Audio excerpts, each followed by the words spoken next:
Allô tout le monde! Bienvenue! Attendez.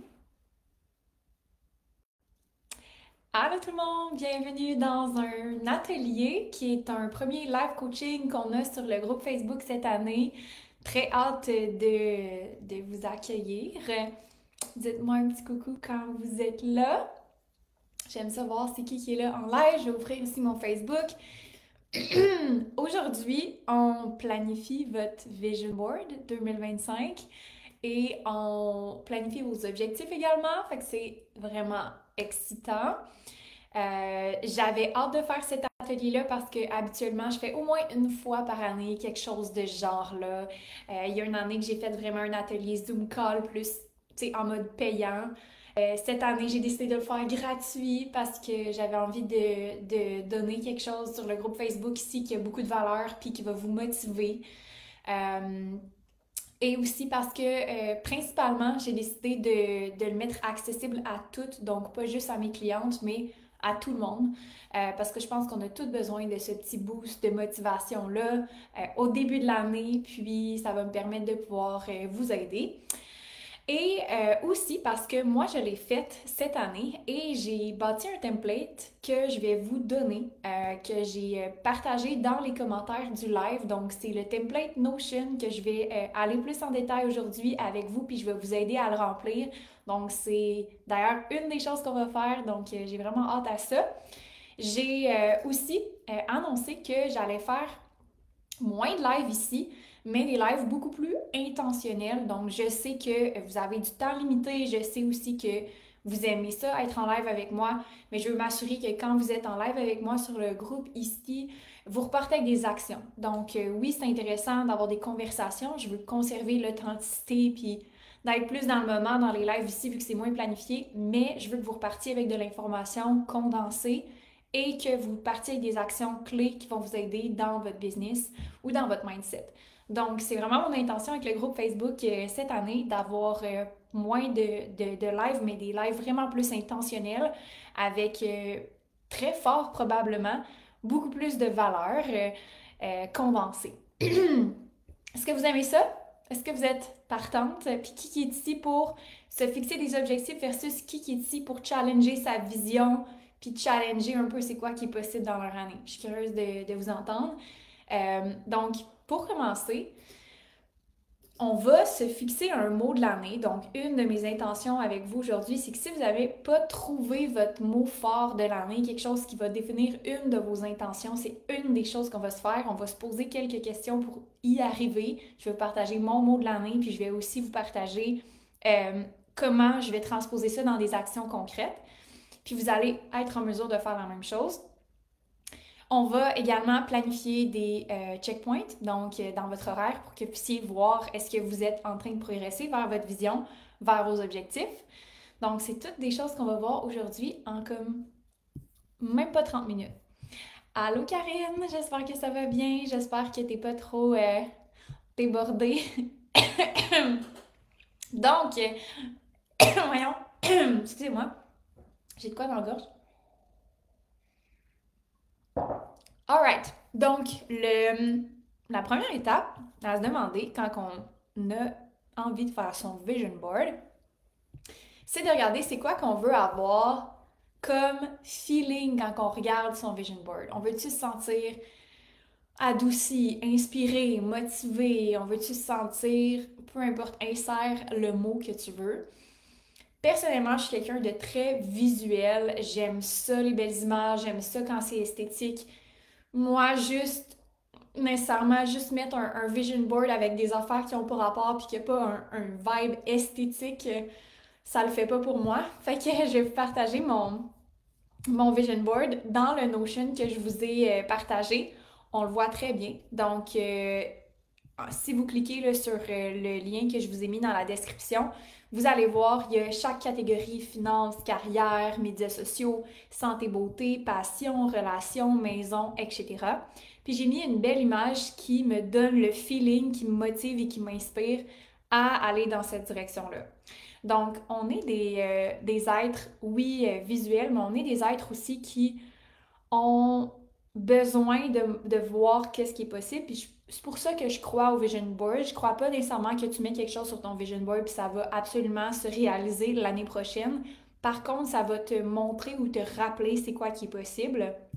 Donc, c'est pour ça que j'aime ça, que ce soit visuel, mon vision board, puis que ça soit pas juste un paquet d'images non cohérentes ou qui me challenge pas nécessairement à aspirer à plus. Puis plus veut pas nécessairement dire plus gros, veut pas nécessairement dire plus cher, veut juste dire plus de qu'est-ce qui est vrai pour moi. Donc, si on regarde les photos, c'est pas nécessairement la plus grosse maison, mais c'est une maison que je trouve qui a l'air plus cosy, qui a l'air encore plus euh, nurtured, qui a l'air encore plus habité, puis vraiment approprié un espace. Là. Si vous regardez les images que j'ai mis, by the way, justement, le template sert à recréer le vôtre, donc changer les images pour des images qui vous parlent dans ce template-là. Euh, mais un petit intro sur le vision board.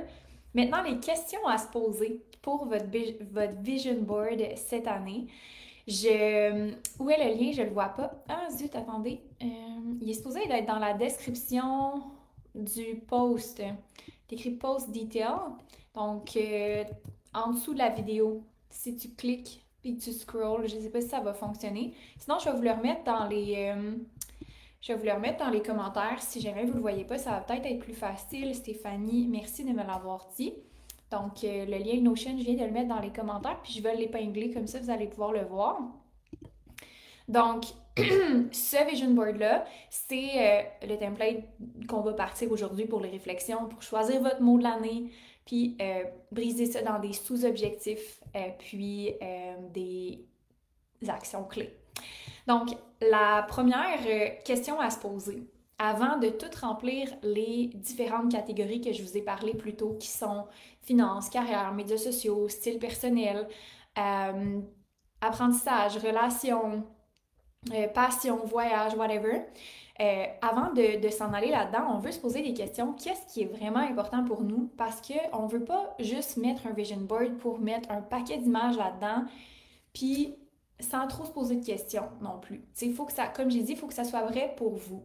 Puis oui, j'aime l'idée d'un Notion plutôt qu'un genre de bricolage parce que, ben, c'est aussi plus facile à répliquer d'année en année. Puis, ben, celles qui sont plus, justement, sur votre ordinateur, ben, c'est quelque chose qui est quand même facile à juste consulter puis d'avoir devant vous aussi.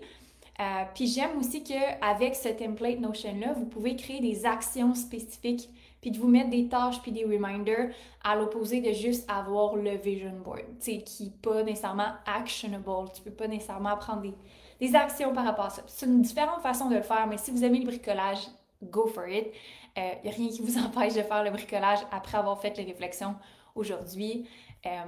Ça va être aussi bon. Donc, la première question à se poser, c'est qu'est-ce qui m'apporte de la joie? Fait que si jamais vous avez ouvert le template Notion, dans la liste d'objectifs, sous les différentes catégories, vous allez avoir les questions que vous pouvez remplir directement dans le Notion. Puis peut-être mettre une date justement pour voir la progression à travers le temps. Donc, qu'est-ce qui m'apporte de la joie? Est-ce que c'est vos enfants? Est-ce que c'est la création de contenu? Est-ce que c'est d'être dans la nature? Si on parle de votre travail, y a-t-il des choses dans votre travail qui vous apportent encore plus de joie? Est-ce que c'est de finir tôt le vendredi? Peu importe c'est quoi qui vous amène de la joie, prenez le temps de le nommer parce que quand on crée un vision board, on veut centrer les choses qu'on met sur notre vision board autour de qu'est-ce qui nous amène de la joie. Une autre question à se poser, c'est de quoi je suis passionnée? Puis, des fois, on ne sait pas c'est quoi notre passion. Il y a des gens qui n'ont juste pas nécessairement de passion ou qui n'ont pas de hobby. Je parle pas nécessairement de hobby ou de passion, faire de l'équitation qui, moi, est ma passion. Puis des fois, les gens associent ça à ça.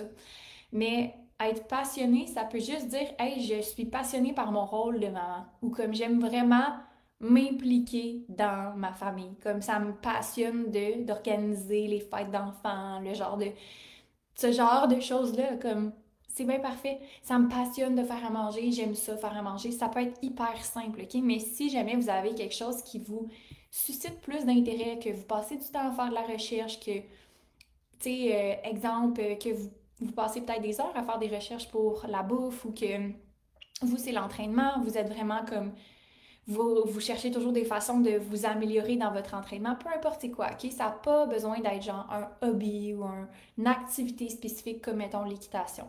Ok? Ça peut être super simple. Donc, de quoi je suis passionnée? Ça peut être en lien avec le travail ou pas en lien avec le travail, mais si on veut construire une entreprise qui nous sert, on veut le plus possible nous permettre de vivre cette passion-là, puis de vivre à l'extérieur de notre business aussi. Et à l'intérieur, c'est possible de jumeler des passions à sa business. La troisième question, si l'argent n'était pas une limite, qu'est-ce que je ferais? C'est tellement une belle question parce qu'on s'impose des limites quand on fait son vision board. On se dit, ah, mais tu sais, je peux pas mettre ça sur mon vision board, j'ai pas assez d'argent pour ça. Ou, ça serait donc bien le fun que j'aille cette possibilité-là de voyager, mais j'ai pas le temps. Tu sais, comme c'est pas possible. Tu sais, si le temps versus l'argent, là, peu importe, ça peut être les deux, je vais même l'ajouter pour que vous puissiez le comprendre. Mais si le temps et l'argent n'étaient pas une limite, qu'est-ce que je ferais? C'est une question tellement importante qu'on a posée à la retraite en Jamaïque que j'ai participé, puis ça m'a vraiment surpris de voir que ma première réponse n'était pas ce que je pensais. J'ai dit quelque chose comme j'aurais une ferme avec des animaux, puis j'aurais des clientes en consultation parce que j'aime le côté intellectuel, créatif, mais j'aurais vraiment ce full-time job-là de m'occuper d'animaux, puis d'avoir une genre de ferme. Puis c'est drôle parce que je pense pas que c'est nécessairement quelque chose que j'aurais eu comme idée si je m'étais pas posé cette question-là. Fait que c'est sûr que dans ma vie, cet aspect-là d'être en contact avec les animaux, la nature est vraiment, vraiment important. Donc, ça a dicté des choses dans mon vision board. Je me suis ajoutée, parce que je veux pas nécessairement faire ça demain matin, là, on dirait que je vois ça comme plus une vision long terme, là, même si le temps et l'argent n'étaient pas une limite. Mais ça m'a amené à me réfléchir, à faire une réflexion sur ben, je pourrais peut-être faire 2 cours d'équitation par semaine plutôt qu'un. Comme ça pourrait être un bel objectif si j'avais le temps. Là. En ce moment, je sens pas que j'ai le temps, mais ça pourrait être un bel objectif d'avoir le temps de faire 2 cours d'équitation par semaine et l'argent, parce que c'est un petit peu plus dispendieux d'en faire 2 que d'en faire un. Fait que ça m'amène à repousser un peu c'est quoi qui est possible pour moi en ce moment sans pour autant que je change de vie carrément, là. Sans pour autant que je devienne fermière du jour au lendemain. Mais je sais que ça m'amène à réfléchir différemment. Donc, vous voyez l'importance de justement ces questions-là. Qu'est-ce qui est le plus important dans ma vie? Donc, outre que les passions, la joie, puis si tout était possible, qu'est-ce qui est important en ce moment dans ma vie que je souhaite soit conserver ou que je souhaite mettre de l'avant encore plus? Exemple, est-ce que j'ai mis ma santé de côté pendant longtemps, puis c'est vraiment important pour moi dans le fond? Puis, qu'est-ce qui est le plus important nous amène à l'essentiel. Donc, exemple que on a dans notre vision board, oh, je vais mettre des sacs de marque ou je vais mettre des choses qui vont pas nécessairement me remplir ou des gros objectifs qui vont pas nécessairement m'apporter des choses vraiment profondément, mais ça m'amène à revenir à l'essentiel puis enlever des choses que je crois que je dois vouloir ou que les autres veulent, mais qui sont pas nécessairement essentielles à ma vie à moi. Donc, euh, qu'est-ce qui est le plus important dans ma vie qui nous amène à c'est quoi mes valeurs principales. Généralement, ce qui est le plus important dans notre vie va être beaucoup lié à nos valeurs. Donc, une de mes valeurs que j'ai ressorties, qui a été encore plus dans le haut de la liste cette année, c'est ma liberté. Et ça a été un bel apprentissage pour moi de voir que c'était remonté en haut comparativement à l'année passée. Euh, et puis je pense qu'il y a des circonstances de vie qui font que nos valeurs s'ajustent et évoluent à travers le temps. C'est pas mal toujours les mêmes, mais à différents niveaux. Mais la liberté est vraiment montée en haut de la liste là, cette année, pour moi en tout cas. Et ça a été de voir que, crime, je valorise énormément de faire mon horaire. Je valorise énormément de pouvoir prendre mes semaines de vacances et partir en voyage quand je veux. Je valorise énormément de pouvoir luncher avec mon chum quand j'ai envie. Je valorise beaucoup ma liberté, mais aussi ma liberté financière. cette année, on a eu la fin du chalet et j'ai réalisé que j'avais beaucoup de chance, puis j'étais vraiment privilégiée d'avoir une certaine liberté financière euh, pour me permettre ce que je voulais quand même, malgré tout qu'on a fait certains choix. J'avais le choix. Donc, je valorise énormément ma liberté, puis c'est quelque chose que j'ai dit, OK, cette année, je veux continuer d'investir dans cette valeur-là parce que ça va définitivement être quelque chose qui va me permettre de me sentir bien dans ma vie, d'avoir plus de choix. Euh, voilà, c'est pas la même chose pour tout le monde. Il y a des gens qui, par exemple, eux, la liberté ou avoir le choix, c'est pas quelque chose qui est important. Mais moi, de pouvoir dire demain matin, si jamais je décide de faire quelque chose dans ma business, il n'y a pas personne qui m'empêche de le faire. J'avais pas réalisé à quel point ça a une place importante dans ma vie, puis comme si on me l'enlève, oh my god, je pense pas que je me retrouve comme personne, si ça fait vraiment partie de moi. Donc, prendre le temps de se demander c'est quoi les valeurs qui sont vraiment principales dans ma vie, qui guident mes directions. Par exemple, si tu me donnes le choix de faire le même montant d'argent, OK, mais de travailler autant, je vais préférer le choix à la stabilité. Je vais préférer le choix à l'incertitude. Je vais aimer mieux vivre dans l'incertitude, mais avoir plus de choix, que de vivre dans la certitude, mais avoir moins de choix. Puis, c'est vraiment pas tout le monde qui peut dire ça. Comme c'est vraiment une question de valeur. Et je pense que comme entrepreneur, c'est quelque chose qu'on vit beaucoup, cette valeur-là. Donc, ça se transpose aussi dans les choses que tu vas mettre dans ton vision board, les choses que tu vas valoriser. Tu sais, si c'est de avoir plus de cette liberté-là, justement, peut-être que tu vas vouloir dire, ben, je veux être capable d'aller au parc comme cet été ou aller en vélo. J'ai une de mes clientes qui était comme, hey, cet été, j'ai pu profiter de mon été, je suis partie en vélo avec mon fils, on a fait des rides de vélo, puis ça a vraiment été quelque chose qui m'a fait réaliser que j'étais en train de vivre ma best life. Fait que pas des grosses choses, des fois c'est des petites choses qui font que crime, hey, je suis en train de vivre une vie tellement alignée en ce moment parce que justement j'ai regardé c'est quoi qui étaient mes valeurs centrales. En plus que cette cliente-là, une de ses valeurs, c'est la famille, donc ça fait du sens. Euh, c'est quoi que je veux apporter comme contribution au monde, qui est une autre question vraiment différente.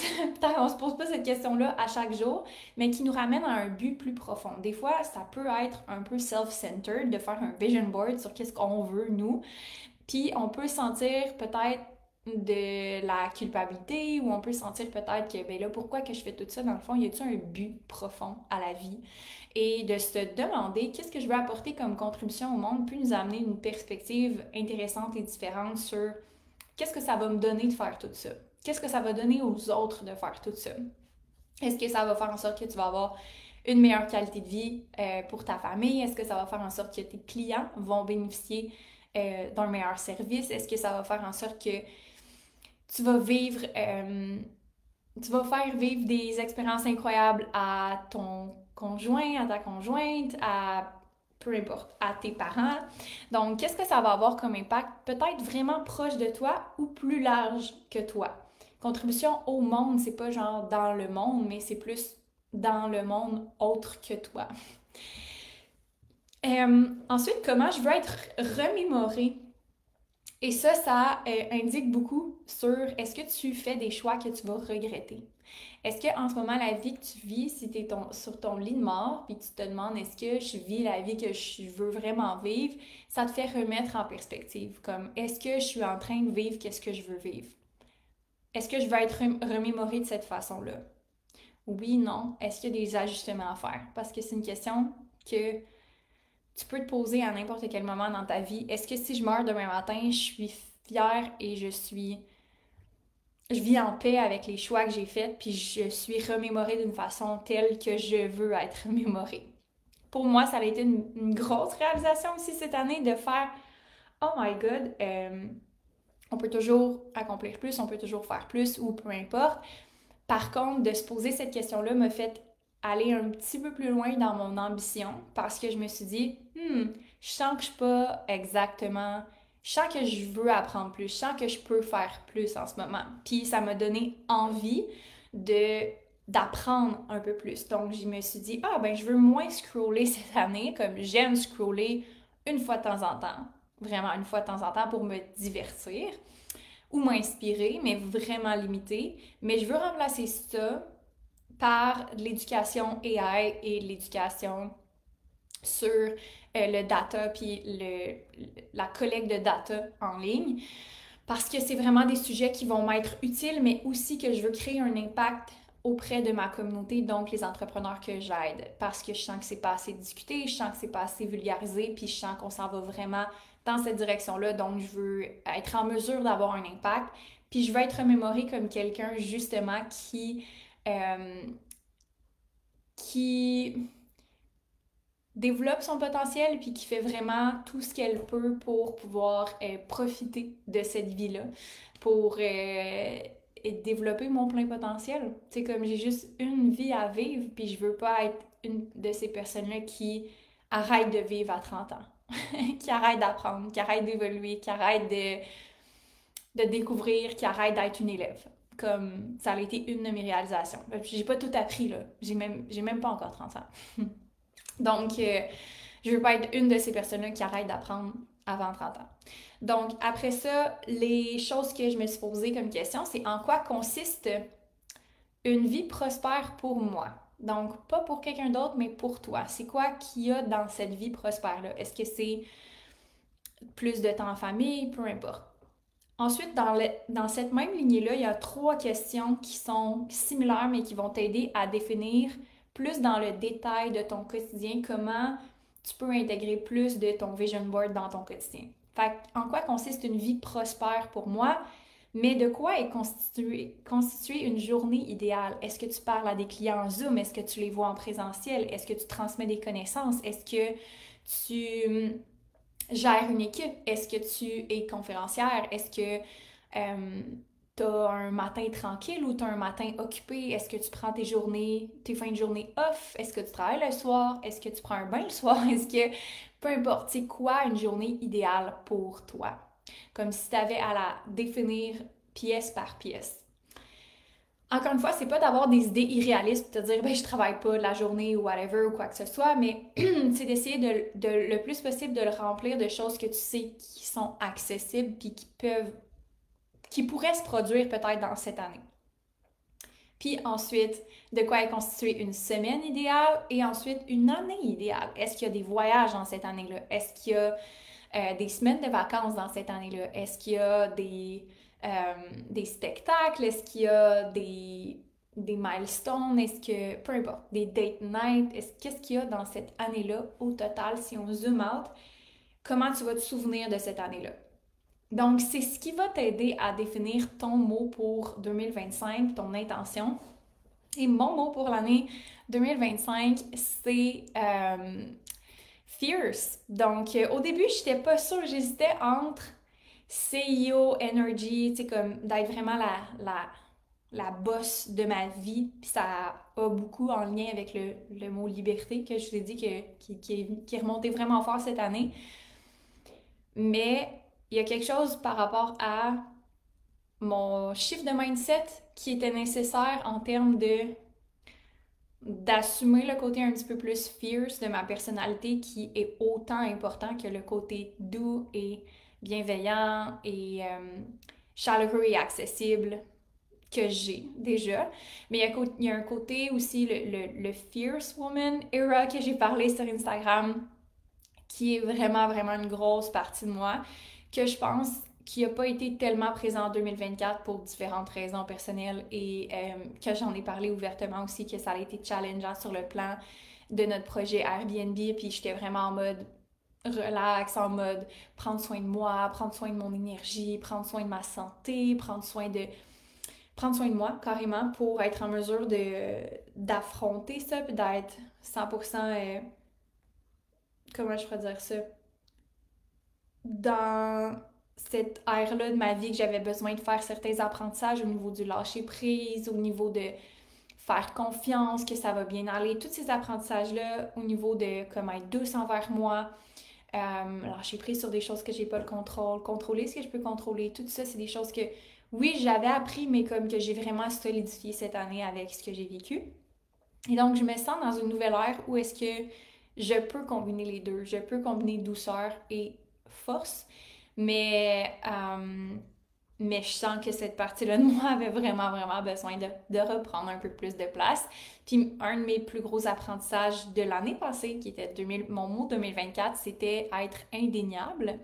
Et c'est drôle parce que le mot indéniable, je pensais que ça allait être tout à propos de le regard extérieur des autres par rapport à moi. Comme je pense que j'avais beaucoup d'apprentissage à faire sur moi. Ne pas me nier mes besoins. Puis ça a été mon année littéralement 2024. C'est comment je peux prioriser ma santé mentale, ma santé physique. Comment je peux prioriser mes besoins. Comment je peux faire confiance à mon opinion. Comment je peux faire confiance à mon rythme à moi. Tout ça était tout à propos de comment je ne peux plus me nier moi. À l'opposé de les autres ne peuvent plus me nier moi. Et ben c'est l'apprentissage de mon année 2024. Donc, ça a eu l'effet complètement inverse, mais ça a fait exactement ce que ça avait besoin de faire pour moi. Donc, mon année 2025, c'est fierce. Puis la définition que j'ai trouvée qui est vraiment intéressante, que je vais vous lire, parce que quand vous choisissez un mot, vous devez avoir la signification. C'est pour ça que je vous l'ai mis dans le Notion. En dessous de votre mot de l'année, c'est quoi votre définition? C'est quoi votre description? Puis j'ai quand même mis que je veux être la CEO de ma vie, puis faire mes propres règles, mais ce que j'ai aussi mis comme définition, c'est Fierce Woman. She's capable of not only finding her own way, but creating a path for others. She doesn't break doors, she tears them down. She tears down walls. Donc, elle fait pas juste briser des portes, elle détruit des murs carrément.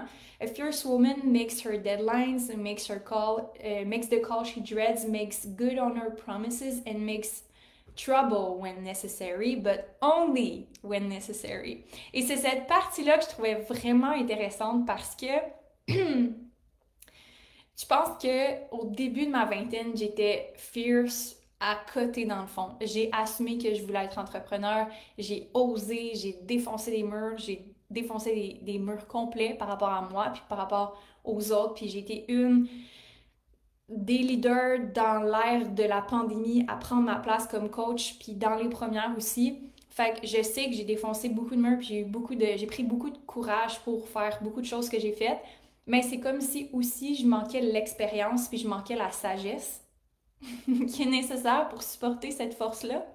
J'avais juste 21 ans quand je me suis lancée en affaires, puis 24 quand j'ai décidé de me lancer à temps plein. J'en ai 28, j'en ai 29.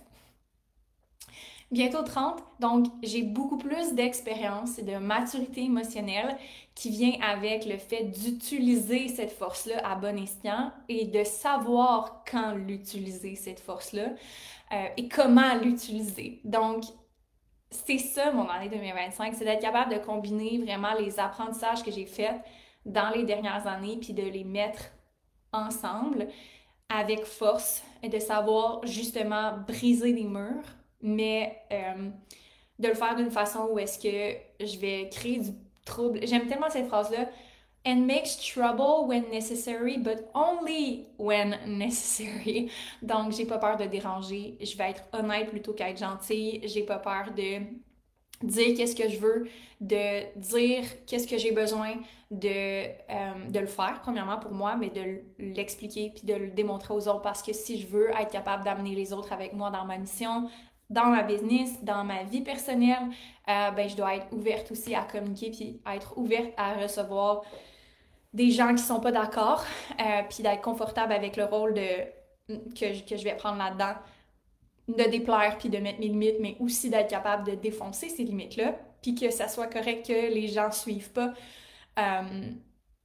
only when necessary. J'aime tellement le mot only when necessary. Puis voilà, j'aime vraiment cette définition-là. Fait que je vous l'ai mis dans le Notion, entre autres dans la dernière question à la fin, c'est votre mot 2025 plus la définition. Maintenant, dans la liste d'objectifs, fait que si on regarde le Vision Board template que je vous ai mis en commentaire, il y a également la liste d'objectifs finances, carrière, médias sociaux, style personnel, peu importe. Vous pouvez en ajouter autant que vous voulez ou n'en enlever si ça fait pas de sens pour vous. Mais mettons finances, typiquement, on va vouloir viser un objectif quantitatif avec un deadline, Puis, ça peut être un second objectif que vous fixez aussi au niveau des finances. Typiquement, je vais par un par catégorie.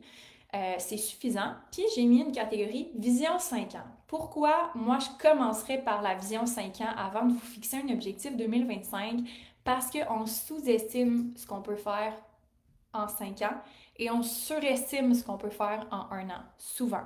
Donc, si tu commences par la vision, mettons 5 ans, c'est plus facile de faire un breakdown de minimalement cette année, c'est quoi que tu dois faire pour te rapprocher de cette vision-là, à l'opposé d'essayer de tout mettre cette année. Fait que, est-ce que c'est possible d'avoir un chiffre d'affaires que tu veux en dedans de 5 ans? Probablement vraiment plus qu'en 1 an. Et on va vouloir commencer par ces objectifs-là. Fait que si, exemple, dans mes questions que je me suis posées, c'est d'avoir plein de liberté. Mon but, c'est de travailler 10 heures par semaine ou 15 heures par semaine. Fine. Peut-être que d'ici 5 ans, ça va être totalement accessible. En ce moment, si tu travailles 40 heures semaine, comment tu peux descendre à 30? Ça va faire une grosse différence si tu fais ça cette année. Donc, j'aime commencer par la vision 5 ans parce que ça donne une perspective un peu plus réaliste et tant mieux si ça arrive plus tôt. Mais ce que tu peux faire comme action clé, puis ce que je mets moi dans le second objectif, c'est de mettre les actions qui vont permettre de pouvoir atteindre cet objectif-là. Ça veut peut-être dire qu'il va falloir que j'engage, il va falloir que je délègue un petit peu plus de création, il va falloir que X, Y, Z se passe. Donc, niveau finance, carrière, médias sociaux, style personnel, dans chacune de ces catégories-là, j'irais déterminer c'est quoi votre vision 5 ans. À quoi votre vie de voyage ressemble dans 5 ans. Vous voyagez combien de fois par année si le voyage est important pour vous, sinon enlevez cette catégorie-là. Même chose au niveau de santé, est-ce que vous vous entraînez plus, est-ce que vous faites différents sports, etc. Donc, j'espère que ça vous a aidé aujourd'hui à vous inspirer, que moi, ce que je vous ai partagé vous donne des idées aussi, vous permet vous permet, j'espère, j'ose croire, vous inspirer à faire votre vision board et à déterminer vos objectifs avec les questions que je vous ai posées puis la direction que je vous ai donnée. Puis sur ce, je vais vous souhaiter un magnifique début d'année. J'ai été vraiment contente d'être avec vous aujourd'hui. Le template Notion est disponible pour tout le monde. Vous pouvez le copier et le dupliquer pour votre espace Notion et l'avoir pour vous, puis le personnaliser. Ça peut prendre quelques heures à faire, mais c'est vraiment un bon investissement de temps. Vous n'êtes pas obligé de le faire non plus cette semaine. Vous n'êtes pas obligé de le faire nécessairement dans le mois de janvier. Hein? C'est un vision board. Oui, on fait ça en début d'année, mais sentez-vous pas en retard si vous faites ça, puis si vous prenez 2 mois pour le faire. Le plus important, c'est que vous preniez du temps d'introspection à savoir c'est quoi que vous avez besoin, puis de profiter peut-être de cette énergie-là si jamais vous êtes dans un retour des fêtes pour clencher ce que vous devez faire, mais de prendre un petit moment d'introspection en quelque part dans le début de l'année pour vous demander c'est quoi que vous voulez, pour créer ce que vous voulez, puis être intentionnel par rapport à ça. Donc, merci d'avoir été là tout le monde. On se retrouve dans un prochain atelier ou live coaching que vous allez être tenu au courant par courriel et par le groupe Facebook, bien entendu. J'ai aussi mis le lien pour remplir un formulaire si jamais vous êtes prêt à travailler avec nous en 2025, que vous voulez atteindre vos objectifs d'entreprise, que vous êtes soit pris à un chiffre d'affaires ou que vous voulez croître mais que vous ne savez pas comment. Écrivez-nous, remplissez un formulaire, on va booker un appel ensemble, on va déterminer c'est quoi vos besoins, c'est quoi qui vous bloque, vous permettre accomplir votre objectif business en vous permettant d'avoir la vie que vous souhaitez avoir. On va faire un diagnostic de votre business et un plan d'action stratégique, puis on va vous accompagner pendant 6 mois à la réalisation de ce plan-là. Donc, on veut faire en sorte que ton année 2025 soit ta meilleure année, puis ça va me faire plaisir de t'accompagner là-dedans. Encore une fois, on a aidé plus de 450 clientes dans les dernières années. La plupart de nos clientes doublent leur chiffre d'affaires. On a un taux de succès très élevé. 97% de nos clientes complètent le programme et réussissent le programme avec succès. Puis je dirais que ce qui va vraiment faire la différence dans notre accompagnement, c'est qu'on va le faire avec toi et tu vas être supporté de A à Z, ce qui va rendre ça encore plus facile, entre guillemets, c'est rien. Il n'y a rien de facile en entrepreneuriat, mais ça va rendre ça beaucoup plus agréable pour toi. Donc, Remplis le formulaire si jamais tu es intéressé. Sinon, tu peux nous écrire, ça va nous faire plaisir de t'aider. On se retrouve dans un prochain live et merci d'avoir été là tout le monde. Bye bye!